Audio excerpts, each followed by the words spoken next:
Greetings. Today we continue in part 3 of Daniel's pursuit of truth from Daniel chapter 9. Daniel is acknowledging that they are in the latter stages of these 6 degrees of punishment, and deservedly so, he says.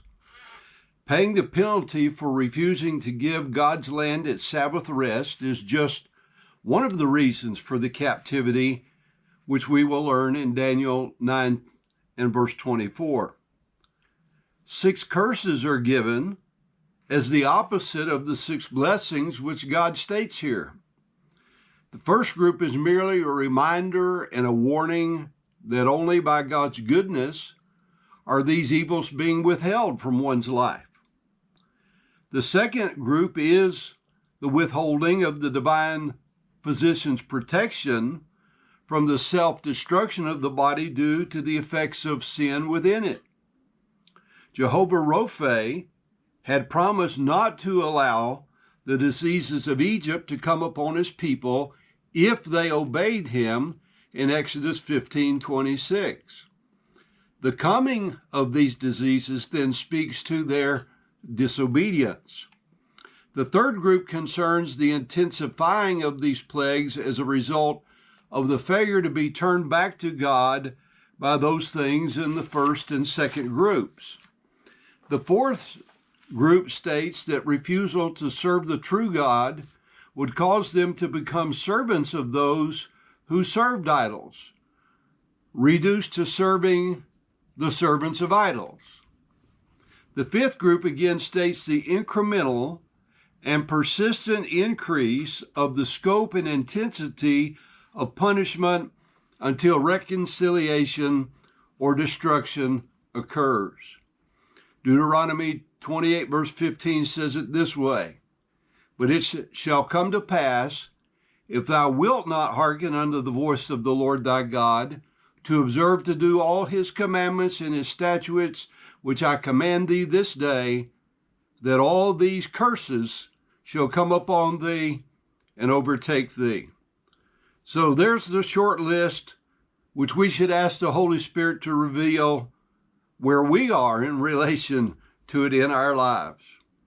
Degrading and dissatisfaction with daily life, removing profit from our labor, curse upon our children, disease, famine, war, strife, seizure of assets, dispersion, and bondage. Then Luke 9:16 literally says, "Lord, by means of every compassion, indeed let it be your particular action showing anger and your particular attitude holding anger, that they be turned away from your particular city, Jerusalem, your holy mountain, because we sinned and because of our particular unrighteous actions and our particular fathers' unrighteous actions.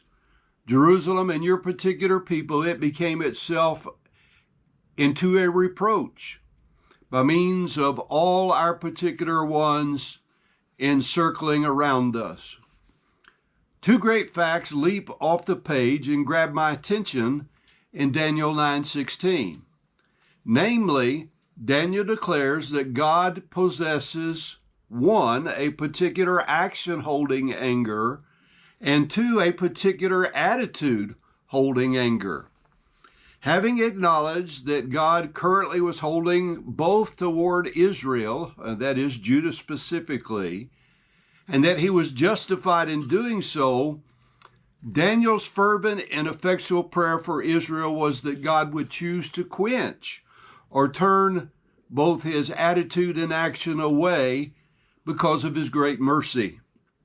In Psalm 44, beginning in verse 13, we find these words: "Thou makest us a reproach to our neighbors, a scorn and a derision to them that are about us.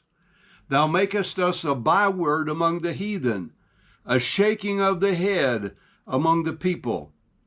My confusion is continually before me, and the shame of my face hath covered me.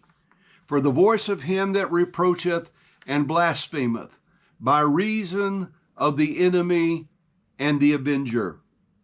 to Psalm 79 and verse 4. We are become a reproach to our neighbors, a scorn and a derision to them that are around us. How long, Lord? Wilt thou be angry forever? Shall thy jealousy burn like fire? Book of Lamentations, chapter 2, verses 15 through 17. All that pass by clap their hands at thee. They hiss and wag their head at the daughter of Jerusalem, saying, Is this the city that men call the perfection of beauty, the joy of the whole earth? All thine enemies have opened their mouths against thee. They hiss and gnash the teeth. They say, We have swallowed her up. Certainly this is the day that we look for.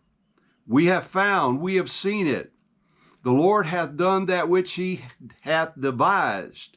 He hath fulfilled his word that he commanded in the days of old. He hath thrown down and hath not pitied. And he hath caused thine enemy to rejoice over thee. He hath set up the horn of thine adversaries.